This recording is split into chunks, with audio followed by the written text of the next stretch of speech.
You went to bed last night feeling completely fine. No chest pain, no dizziness, no warning signs. And yet, while you were asleep, your brain may have been experiencing restricted oxygen flow, not because of a disease, not because of a medication, but because of the exact position your head was resting in when you closed your eyes. I need you to hear this carefully, because what I am about to share has nothing to do with diet, nothing to do with exercise, and your doctor has probably never once brought it up during any of your checkups. Over the years, after reviewing cardiovascular and neurological research for patients in their 60s, 70s, and beyond, one silent pattern keeps appearing. Almost nobody in mainstream medicine talks about it openly. The way you sleep, the angle of your neck, the direction your body faces, the position of your spine, all of it is actively influencing how well blood reaches your brain every single night. And here's the part that stops most people cold. Stroke risk peaks in the morning hours after waking, with a 49% increase between 6 a.m. and noon, driven by the morning blood pressure surge. That is not a coincidence. And what happens during the hours before that window, how you sleep, what position you are in, whether your body is properly recovering overnight, directly determines how vulnerable your cardiovascular system is when that surge hits. So before you dismiss this and say, "I have slept this way my whole life," stay with this carefully. Because in the next part of this message, we are going through 6 sleeping mistakes, ranked from surprisingly harmful to genuinely dangerous. And then, you will see 2 evidence-backed positions that could be doing your brain and heart a real favor tonight. But first, you need the context. Because understanding why this matters will make everything else make sense. When you are young, in your 20s and 30s, your blood vessels are elastic. They stretch, they adapt, they compensate. Even if you sleep in a strange position, your cardiovascular system quietly corrects for it. You wake up with a stiff neck. And usually, that is the end of it. But after 60, something changes. Your arterial walls begin to stiffen. The small vessels feeding your brain become less flexible. The pressure inside your skull becomes more sensitive to changes in body position. And your blood pressure regulation system, the one that keeps everything balanced, becomes slower to respond, especially at night. Doctors call this overnight blood pressure dipping. Healthy sleepers experience a natural 10 to 20% drop in blood pressure during sleep. That drop is protective. It is your body recovering. It is your cardiovascular system entering repair mode. But if your sleep position is wrong, if it is compressing the wrong vessels, restricting the wrong airways, or tilting your blood flow in the wrong direction, that natural protective dip gets disrupted. And what fills that gap is something far less friendly. That is the framework you need to carry into everything that follows. Now let us begin.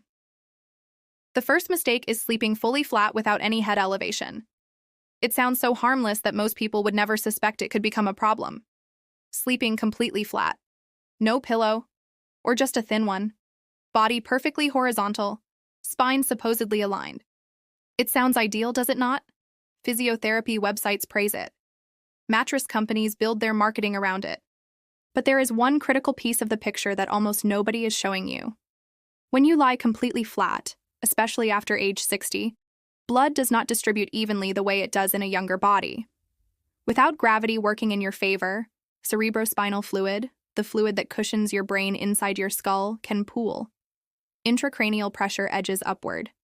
And those tiny vessels in your brain, already dealing with years of mild wear, are now under slightly more pressure than they should be for 7 to 8 hours straight. A study published in the Journal of Clinical Sleep Medicine found that even modest head elevation, as little as 15 degrees, led to measurable improvements in intracranial pressure and nighttime blood flow dynamics. Now, here is the symptom most people completely misread. You wake up at 3 a.m. with a dull, throbbing headache. Maybe behind your eyes, maybe at the base of your skull. You think, "I am getting older. Headaches happen." So you drink a glass of water, maybe take an ibuprofen, and go back to sleep. But what if that headache is your brain's way of saying, "The pressure in here is too high, and it has been too high for hours"? The fix is not complicated. It is a 15-degree elevation of your upper body. Not a mountain of pillows, not a sharp bend in the neck. A controlled, gentle elevation. But before that solution becomes clear, there is something even more specific you need to understand. The second mistake is stomach sleeping. The position that twists everything. This one surprises almost everyone because stomach sleeping feels like it should be harmless. You are not putting weight on your heart. You are not compressing your lungs in an obvious way. You are just lying face down. So what is the big deal? The big deal is your neck. When you sleep on your stomach, you physically cannot breathe with your face straight into the mattress. So your body does what it has to do.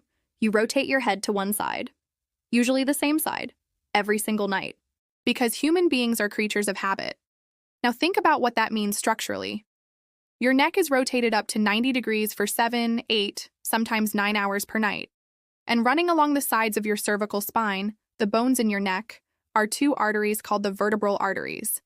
These vessels carry blood directly to your brainstem, your cerebellum, and the regions of your brain responsible for balance, breathing regulation, and coordination. When your neck is rotated significantly to one side for prolonged periods, these arteries can become kinked.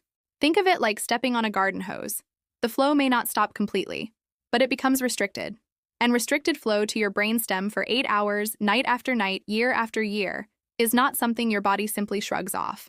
Research published in the Journal of Manipulative and Physiological Therapeutics confirmed that extreme cervical rotation measurably reduces vertebral artery blood flow velocity. The study was originally focused on chiropractic manipulation, but the anatomical principle applies directly to sustained sleep positions. There is also a second problem with stomach sleeping: breathing. Your rib cage is pressed against the mattress.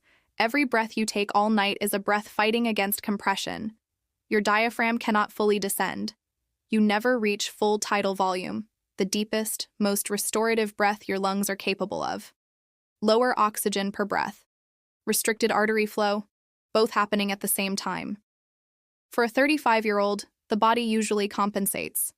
For a 68-year-old with any degree of hypertension or cardiovascular history, this becomes a cumulative problem, building silently in the dark. The third mistake is stacking multiple pillows under your head. And we need to stay in the neck region for a moment, because this mistake comes from good intentions, but it creates a very similar problem through a completely different mechanism. 2 pillows, 3 pillows, sometimes 4 pillows, all pushed under the head. People do this for real reasons: acid reflux, sinus drainage, breathing difficulty, snoring. And yes, a small amount of elevation can help with some of these issues. That part is true. But when that elevation becomes excessive, the body pays a price. Your head gets pushed forward significantly. Your chin tilts toward your chest.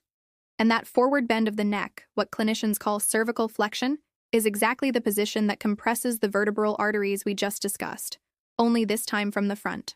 And there is another vessel that almost never gets enough attention in this conversation: the internal jugular vein. This vein is one of your brain's primary drainage pathways.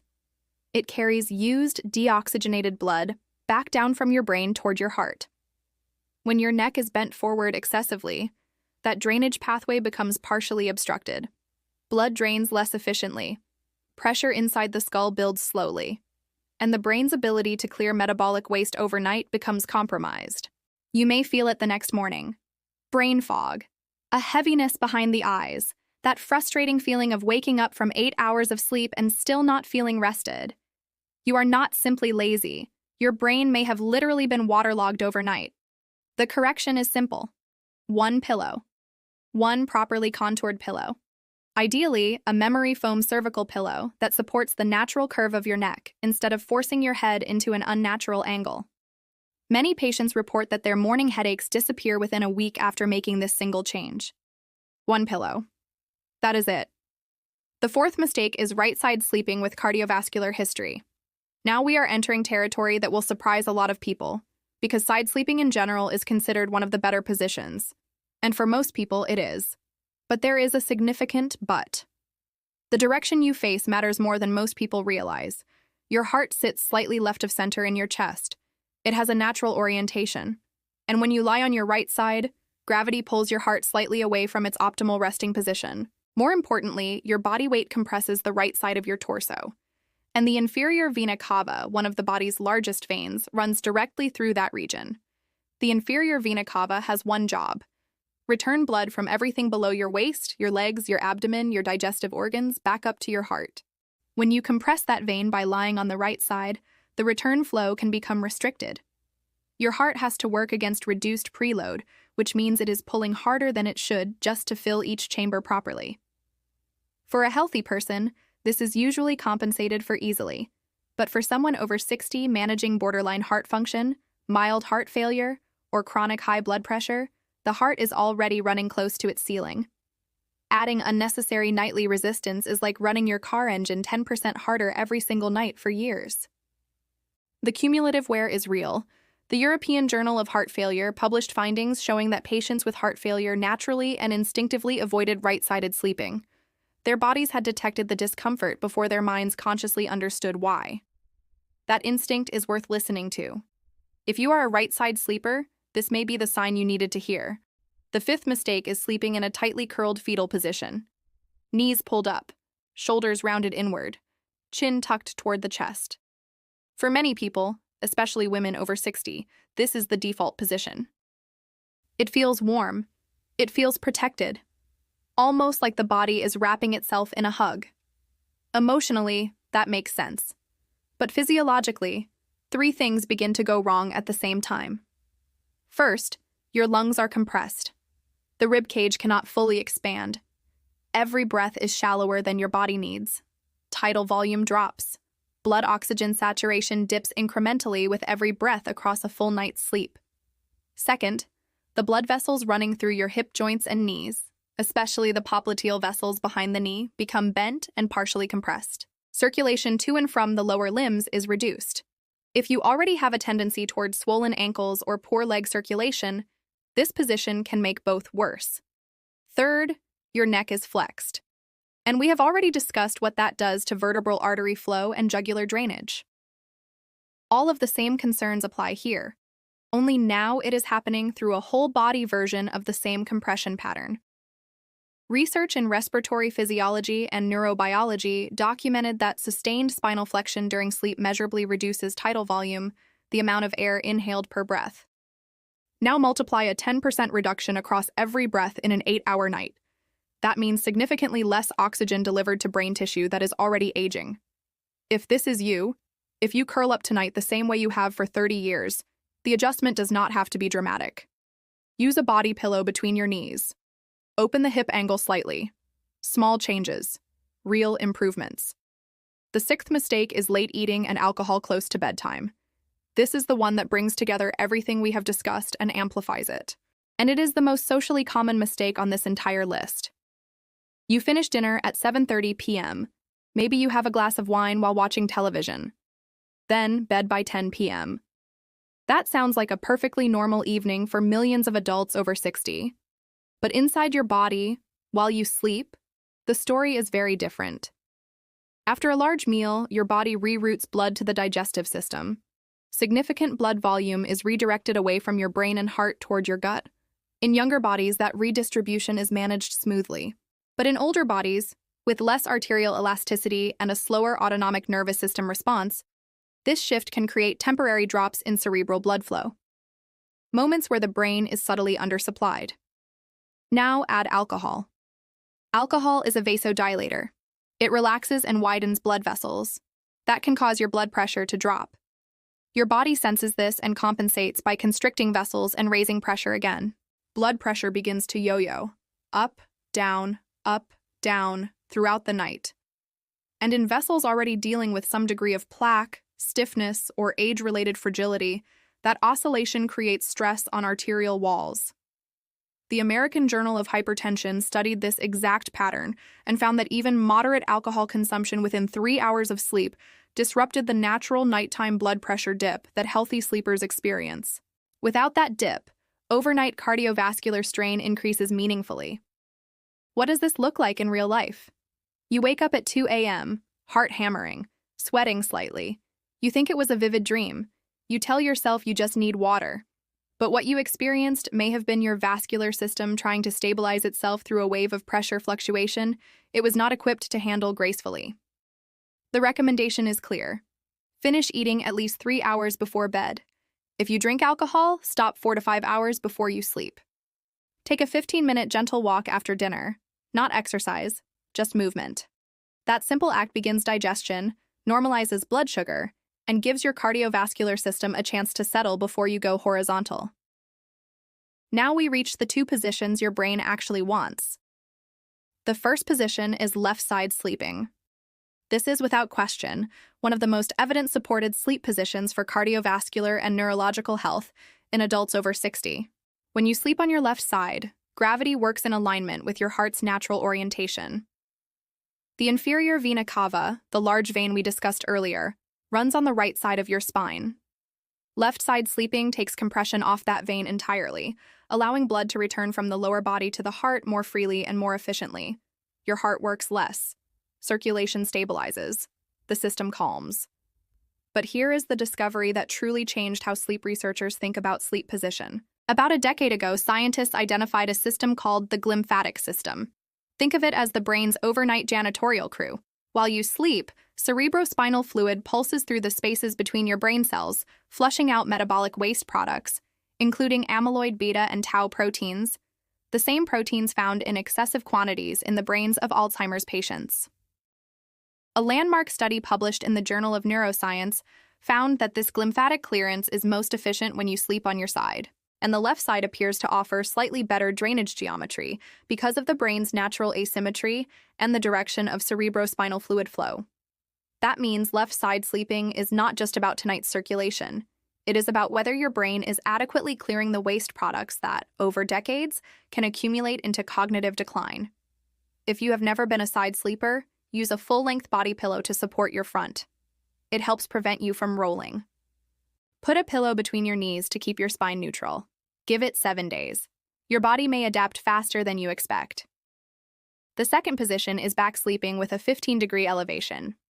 For those who truly cannot tolerate side sleeping because of joint pain, shoulder arthritis, or simply decades of back sleeping habit, there is a safe and effective alternative.